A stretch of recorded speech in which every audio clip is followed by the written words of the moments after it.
Hi, I'm Shane Balkham, Chief Investment Officer at U Asset Management, and welcome to my 2-minute missive.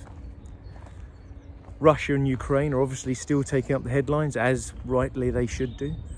However, this week we'll see more focus put on the central banks of the UK and the US. The Federal Reserve and the Bank of England will be meeting next week to discuss raising interest rates in order to combat the higher levels of inflation. It's not beyond the realms of possibility to see someone like the US raise rates by as much as 0.75%, but it's likely to be a 0.5% interest rate rise, as will their next meeting as well, as those 6 interest rate rises promised in March will probably be front-end loaded.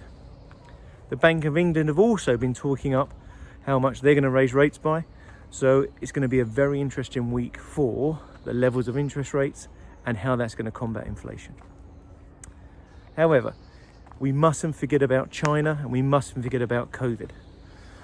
In China, we're still seeing a zero COVID policy in place, meaning when they have an outbreak, everything shuts down. That means ports, that means manufacturing. Will that have a longer term effect on global growth?